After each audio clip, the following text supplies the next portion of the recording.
Box office flops. Sometimes when watching a movie trailer, you could just see a financial disaster from a million years away. Let's be honest, we all knew that nobody was going to watch Harold and the Purple Crayon. So many things has to go in your favor. First and foremost, the movie has to be good or at least entertaining. But in order to prove that, your marketing has to be great as well. So even though the budget of a movie might say 100 million, it's not uncommon to spend just as much money towards marketing, which is exactly what happened with Barbie, and look how rewarding that ended up being.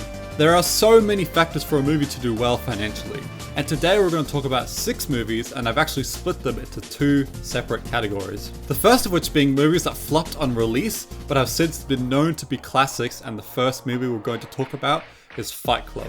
Now, I have to admit something, and my friends know this about me, but I was never a big fan of this movie. I always thought that the first half of the movie was a lot more boring than the second half, and the only thing that stuck with me was the final act of the movie. However, when writing the script of this video, I learned that this movie flopped, which I was really quite surprised by, so I decided to re-watch Fight Club, and wow, was it so much better than I remembered. I still don't think it makes David Fincher's top 3 films, but I have to admit that knowing what the ending is, it's actually a lot better on rewatch. It tackles some great themes that are just as relevant back then as it is today. You could even argue more so.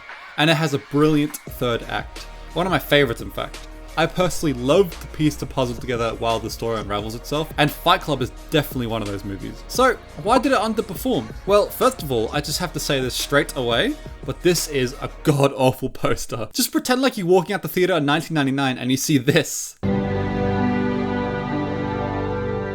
Yeah, I'm not gonna watch that movie. Genuinely horrific photoshopping of the arm. I don't know what this expression is supposed to mean.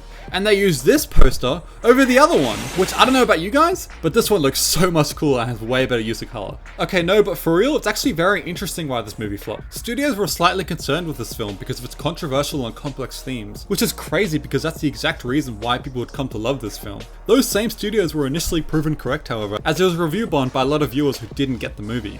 And I'll admit, it isn't exactly the easiest movie to understand. After all, I was like 14 when I watched this movie, so it makes sense why I didn't like it. Also, despite audiences loving the movie, a lot of critics just didn't like it because of the topics discussed. In fact, if you read through them, it's never about how bad the pacing, cinematography, or story is. Rather, it's about the toxic masculinity and sick humor. In fact, people were scared this movie would spark copycat behavior. And if you've seen this movie, you definitely don't want that. Also, this movie seems to be loved more by men than women. So you can argue that this movie is targeted towards more men, which in turn makes less money at the box office because it's made for a more niche group of people. Although I'd like to point out that there are women whose favourite movie is also Fight Club, and the reviews are actually very interesting because of their stance in the story. Speaking of movies that rank very highly in people's all-time greats, we have a movie that is quite literally IMDb's greatest movie of all time, The Shawshank Redemption. If you haven't seen this movie, you totally should. It's extremely fulfilling, the performances are excellent, and I found that this movie really sticks with you. In my case, particularly when the old guy leaves the prison. Those were some of the most emotional yet interesting scenes I've seen in a movie. So to think that arguably the greatest movie of all time flop is absolutely crazy. But once you look at the other movies that were released during that time period, you start to understand that its competition was extremely fierce. First of all, Forrest Gump, widely seen as one of the greatest movies of all time and can be enjoyed by anyone, came out 2 months before this movie.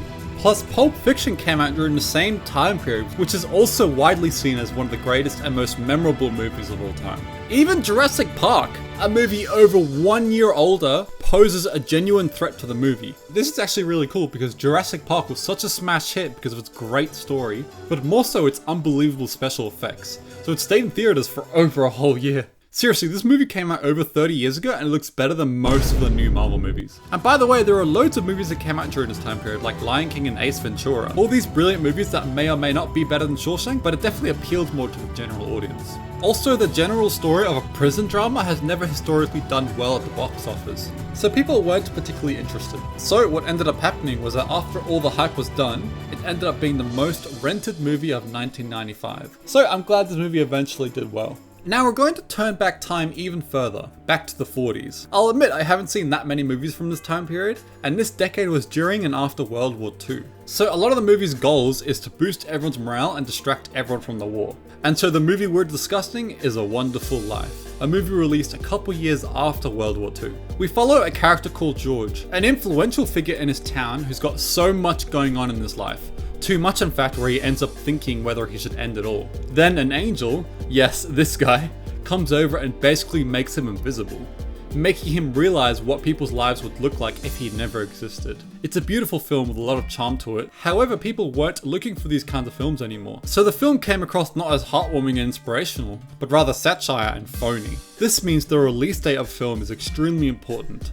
A film might turn up late to the party and no one watches it because the hype has died down. Take superhero movies as an example. Captain Marvel is not a great movie, yet it made $1.1 billion. Oh my god, we were so obsessed with superheroes. If you released that same exact movie right now, it wouldn't even make half that amount. Not only because we're tired of superhero movies, but because it wasn't released 2 months away from Endgame. We needed more information for that movie, so we watched this one to get more clues. Man, that was such a fun time to be alive. So far, the reasons for movies performing badly at the box office include not enough marketing, controversial themes, stiff competition, and the time of its release date. And the next reason is because of high production costs. This movie had a budget of $3.3 million, which, as you can imagine, is a lot when translated to today's money. But however, it only went on to gross just over $3 million at the box office. Quite a lot of money in most circumstances at the time. But because the production costs were so high, the movie needed to double that money just to break even.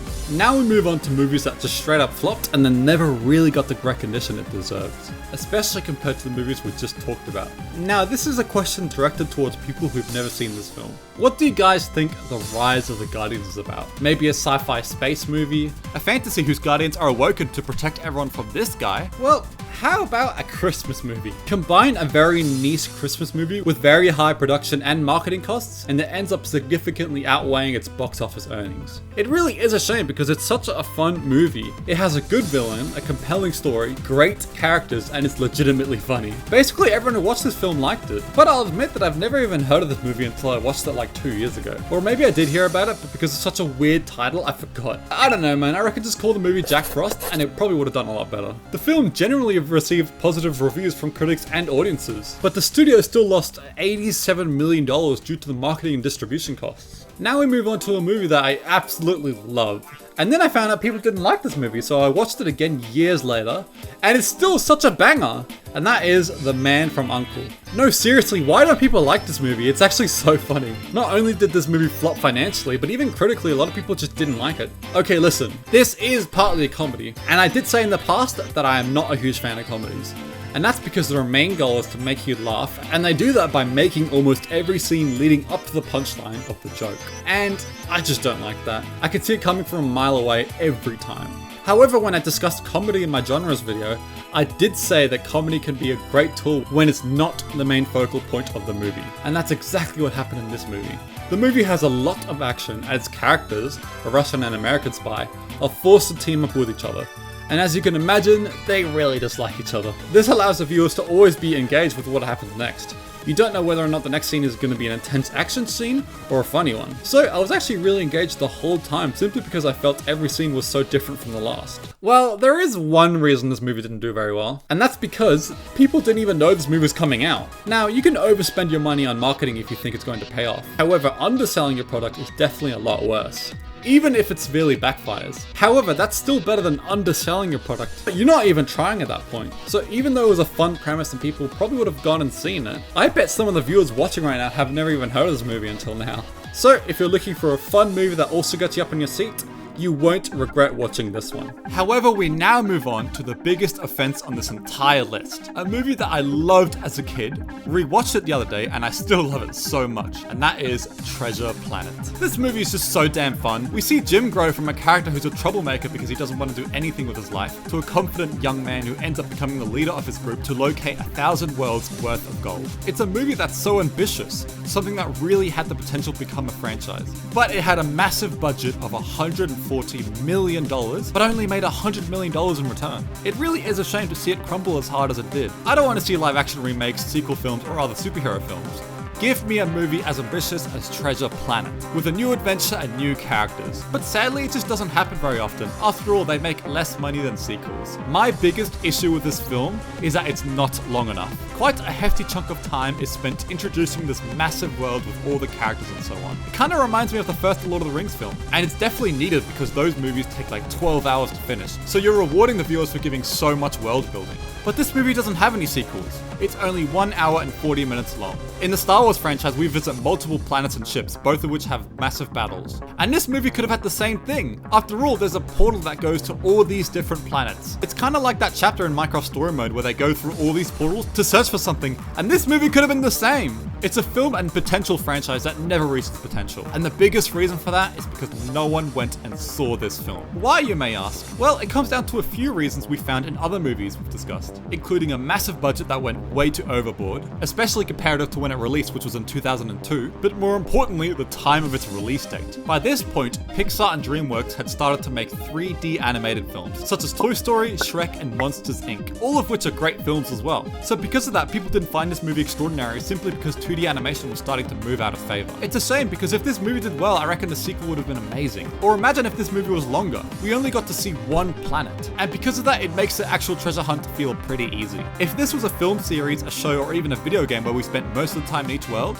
I really think this movie would have had the potential to be one of the coolest adventures out there. But also at the same time, that would require more money to be put into the movie. So ultimately, they just would have lost even more money than they already had. But I'll always have a special place in my heart for this movie. So there we have it!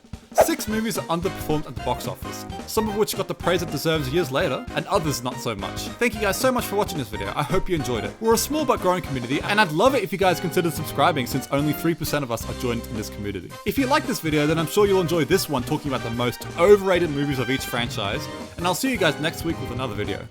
See ya! Wait, Treasure Planet has a video game? Holy